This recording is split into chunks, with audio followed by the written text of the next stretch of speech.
Bienvenue à cette formation sur Introduction à ChatGPT. Au cours de ce module, nous allons voir qu'est-ce que ChatGPT, l'évolution des différentes versions, l'interface de ChatGPT, comment bien paramétrer l'application et enfin quelques prompts simples d'application. Pour commencer, qu'est-ce que ChatGPT? Nous disons que ChatGPT est une application d'intelligence artificielle. C'est aussi un agent conversationnel qui utilise l'intelligence artificielle pour générer des réponses et interagir avec les utilisateurs de manière conversationnelle et naturelle.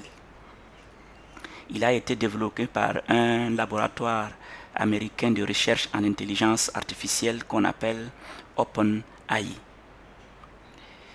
Et cette application, parlant de ChatGPT, on peut dire qu'il est considéré aujourd'hui comme le pionnier en raison de son succès auprès du grand public, parce que c'est par ChatGPT que le plus grand public a connu les applications de l'intelligence artificielle que nous utilisons aujourd'hui. Et grâce à sa facilité d'utilisation et à son langage plus ou moins naturel, proche des humains, le grand public l'a facilement adopté.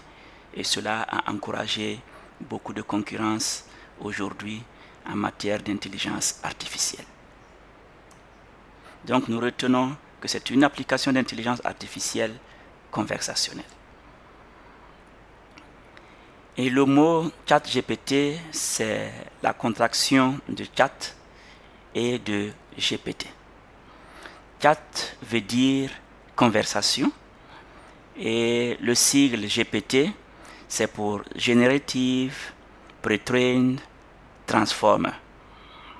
Et le mot Generative, c'est le fait de pouvoir avoir cette capacité de créer du contenu, que ce soit du texte, que ce soit de la vidéo ou autre chose. C'est cette capacité-là de générer du contenu. Le mot pre-train, cela signifie que il a été d'abord entraîné avec des milliards et des milliards de données pour pouvoir comprendre et pouvoir réagir. Donc c'est un entraînement préalable qui lui permet de pouvoir prédire et d'interagir avec les utilisateurs. Et enfin plutôt le mot transformer, c'est l'architecture qui permet à ChatGPT de comprendre et de générer du langage. Donc voici la signification du mot ChatGPT. Maintenant, voyons un peu l'évolution de l'application depuis sa mise à disposition du grand public.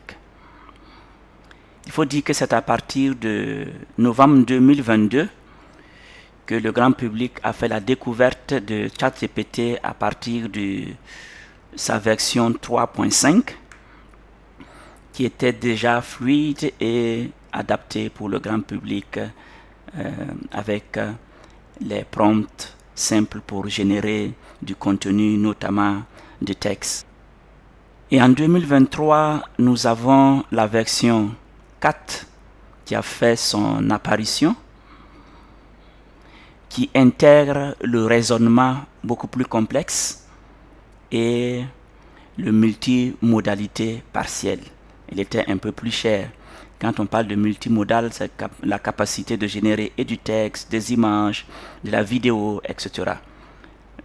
Et toujours en 2023, ChatGPT a sorti la version turbo, qui n'était pas multimodal natif, mais qui était assez rapide et moins cher. En 2024, nous avons la version 4 Omni, qui est multimodal temps réel. Et lui, il va permettre de pouvoir avoir un raisonnement beaucoup plus profond que la version standard et la version turbo. La version 4 Omni Mini va sortir et il sera un peu moins puissant que la version Omni standard, mais va être plus économique, c'est-à-dire moins cher et un peu plus rapide pour l'utilisation du grand public.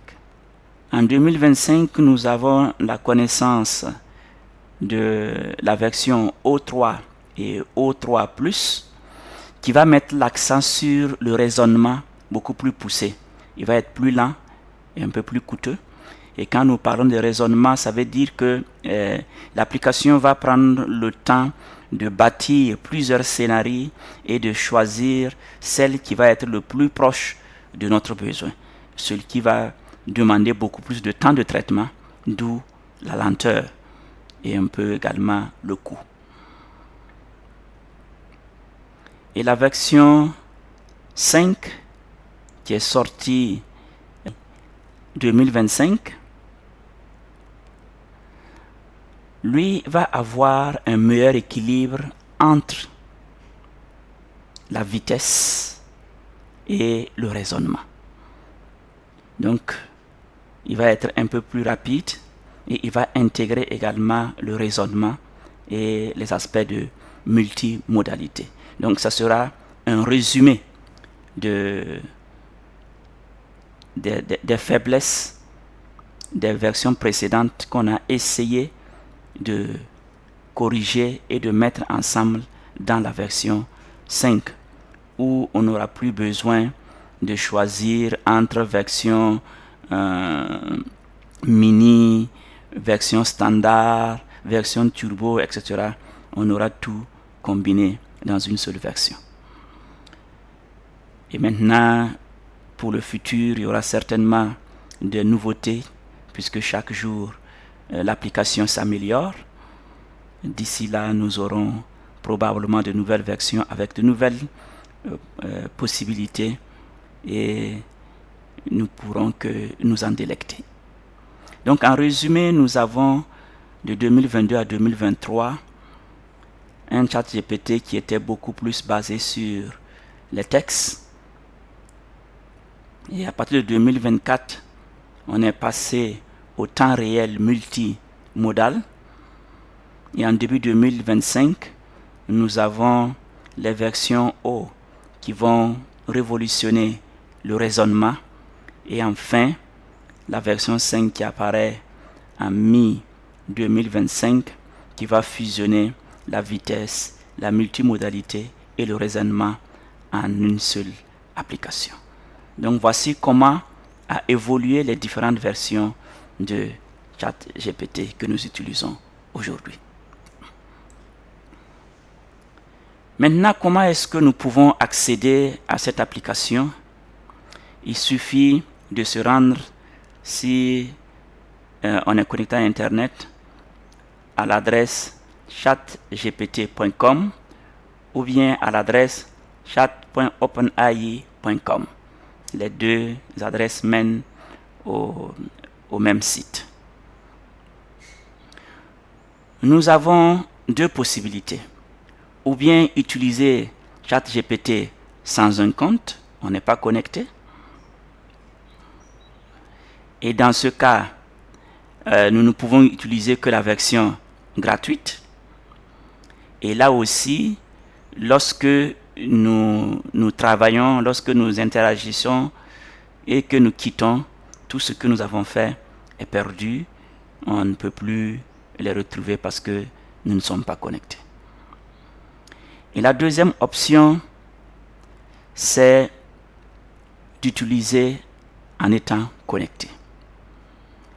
Et pour utiliser en étant connecté, nous avons la possibilité de nous connecter en utilisant le lien du web ou bien en téléchargeant l'application sur notre smartphone. Si on veut utiliser avec un compte existant, on se connecte seulement au lien, on clique sur connecter, on choisit la méthode, nous allons voir le cas pratique tout à l'heure. Est-ce qu'on veut utiliser notre adresse mail? Est-ce qu'on veut utiliser Google ou Microsoft pour nous connecter? Et si, en fonction de ce que nous allons choisir, nous allons nous retrouver dans l'interface de l'application. Ou bien, si nous voulons utiliser l'application mobile plutôt, dans ce cas, il faut télécharger soit sur Google Play ou Apple Store l'application de ChatGPT. On l'installe, on ouvre, on clique sur Login ou Connecter et on entre ses identifiants comme ce que nous venons de faire précédemment. Mais si nous n'avons pas de compte, si on a déjà un compte là-bas, il n'y a pas de problème, on suit les procédures. Si on n'en a pas, il suffit seulement de créer, et c'est pas compliqué. On clique sur s'inscrire, on suit les instructions, on donne soit l'adresse mail ou bien on utilise les comptes Google ou Microsoft, etc. Et on crée facilement notre connexion ou notre compte sur ChatGPT.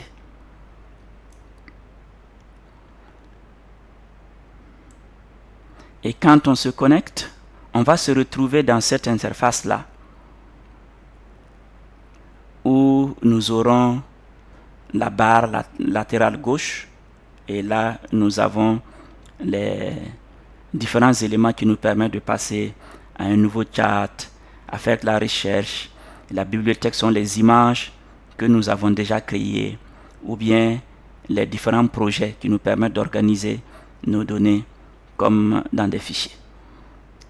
Et tout en bas, nous avons l'historique de l'utilisation, les différents prompts que nous avons utilisés. Et au milieu, au centre, nous avons l'espace qui nous permet d'interagir directement avec ChatGPT. C'est l'espace conversationnel central. Donc, avec ChatGPT, nous avons la possibilité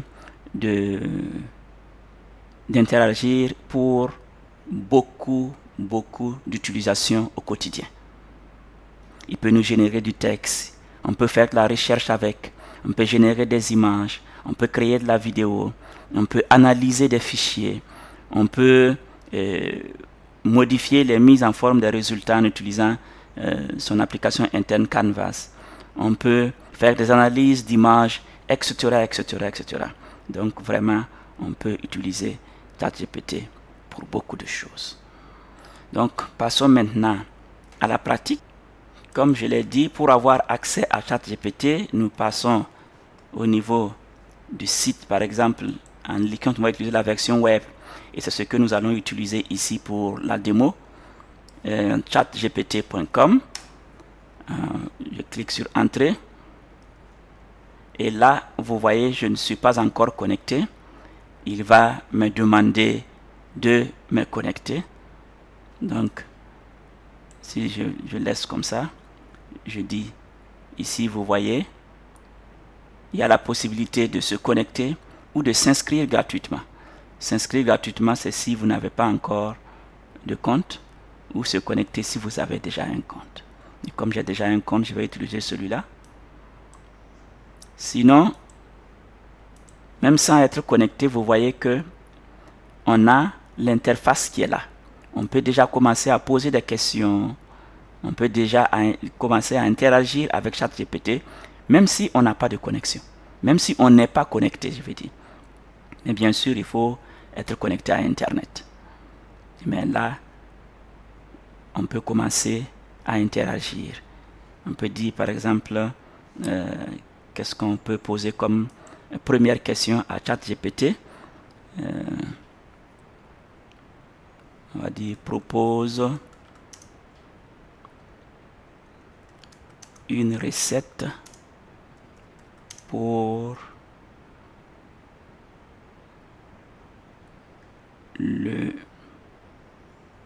un dessert.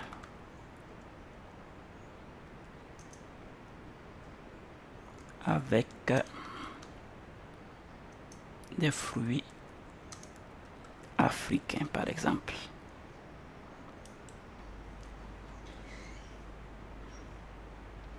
Voilà, donc là, vous voyez que il commence déjà à nous répondre. Donc on peut interagir avec ChatGPT même si nous n'avons pas de compte. Maintenant, on va se connecter. Je clique sur connecter et vous voyez, on me propose soit je me connecte avec Google ou bien avec un compte Microsoft ou bien avec un compte Apple. Donc si vous avez déjà des comptes sur l'une de ces trois plateformes, vous pouvez directement l'utiliser. Ou bien vous pouvez utiliser votre numéro de téléphone. Ou tout simplement, la dernière option, c'est de mettre une adresse mail où il va vous envoyer un code à valider, vous validez et vous avez accès. Donc c'est vraiment simple l'utilisation. Moi je vais utiliser par exemple continuer avec Google parce que j'ai déjà un compte Google et là il me propose, j'ai plusieurs comptes donc je vais utiliser celui-là.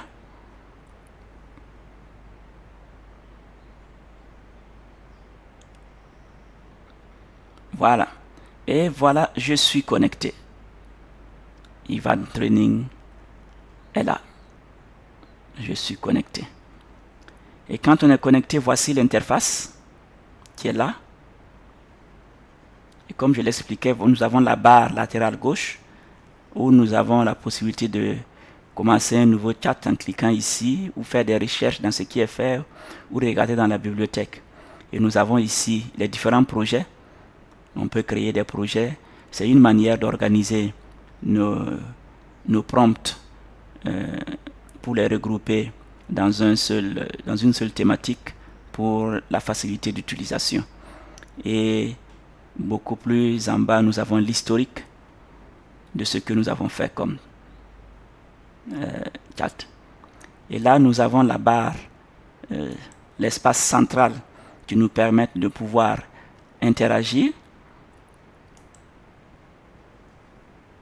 Et là, je vais reprendre mon prompt où j'ai dit de proposer une recette pour un dessert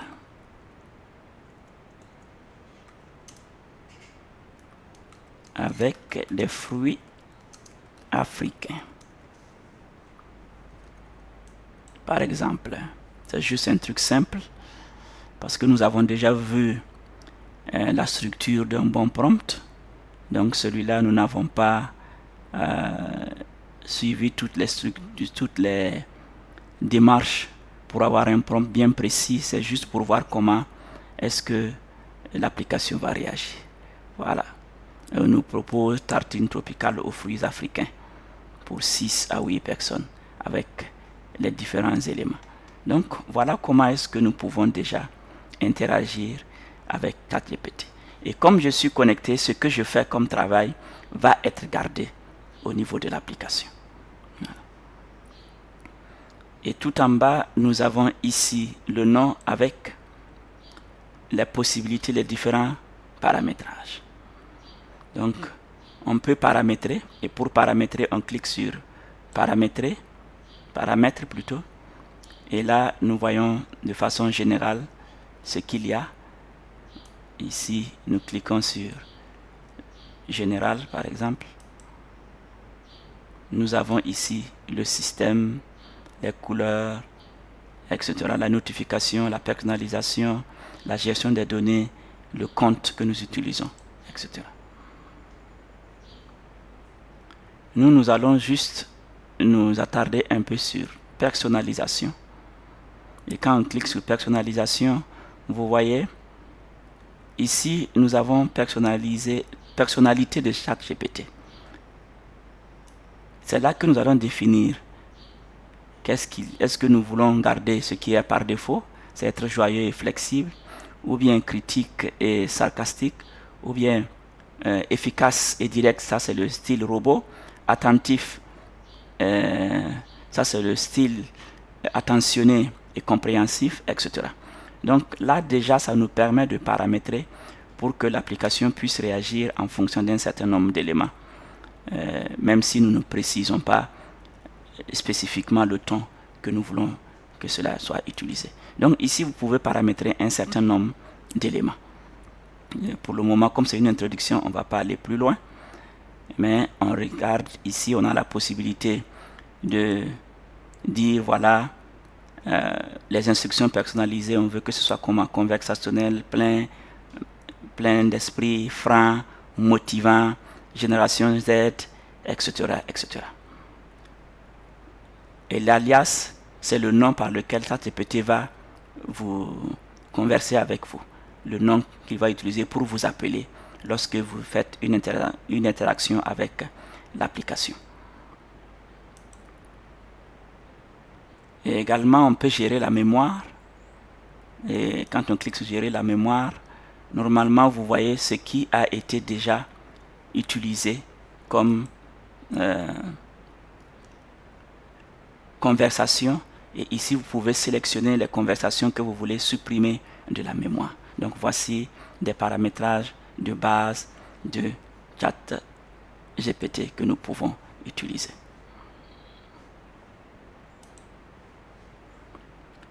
Aussi, toujours là, nous avons les différents plans. Donc, on clique toujours là, passer au plan supérieur là, il va nous montrer les différents plans qui sont disponibles. Donc, nous avons la version gratuite qui est celle que nous utilisons actuellement pour la formation. Nous avons une nouveauté qui vient d'apparaître, une version beaucoup plus étendue que la version gratuite à 5 $ par mois, et la version standard pour les particuliers qui est à 20 $ par mois, et la version pro qui est à 200 $ US par mois. Donc en fonction des besoins en tant que particulier ou en tant que business, voici ce que nous avons. Voilà.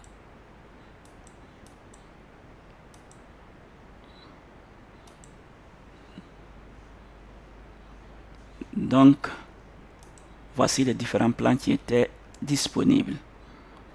Donc là, nous avons juste vu l'interface de ChatGPT, comment est-ce qu'on peut y accéder, comment est-ce que nous pouvons interagir. Et là, il faut dire que pour l'interaction, on peut le faire en tapant des données, ou bien on peut le faire également en utilisant le mode vocal. Donc, quand on clique sur le mode vocal, par exemple, voilà, on va passer au mode conversationnel, où on peut dire bonjour, comment ça va, etc., etc. Et ChatGPT va nous répondre également en utilisant le mode vocal. Et là, le plus va nous permettre de pouvoir ajouter des fichiers et faire des analyses avec ces différents fichiers-là en fonction de... Nous allons voir ces aspects-là un peu plus en détail quand nous allons prendre chaque cas. Aujourd'hui, c'est juste voir une introduction de l'interface. Parce qu'on peut créer des images, on peut voir la réflexion en cours, on peut faire de la recherche approfondie, on peut faire de la recherche sur le web, et on peut exporter le contenu vers Canvas, qui est son environnement de modification des textes, des résultats qu'il nous a donnés. Voilà. Donc voici l'introduction sommaire à ChatGPT, qui est l'intelligence artificielle grand public qui nous permet de pouvoir interagir avec le monde de l'intelligence artificielle. Et sa maîtrise est intéressante parce que cela nous ouvre, c'est comme une porte d'entrée dans le monde de l'intelligence artificielle, parce que il est assez large, embrasse presque tous les domaines, et même certains domaines où il n'est pas vraiment spécialisé, il essaie quand même d'embraser. Et comme c'est le même principe, lorsque vous maîtrisez par exemple ChatGPT, et quelle que soit l'intelligence artificielle en face de laquelle vous allez vous allez retrouver les mêmes principes de base qui s'y trouvent. C'est pour cela que nous l'avons choisi comme porte d'entrée. Merci beaucoup pour votre attention et à bientôt.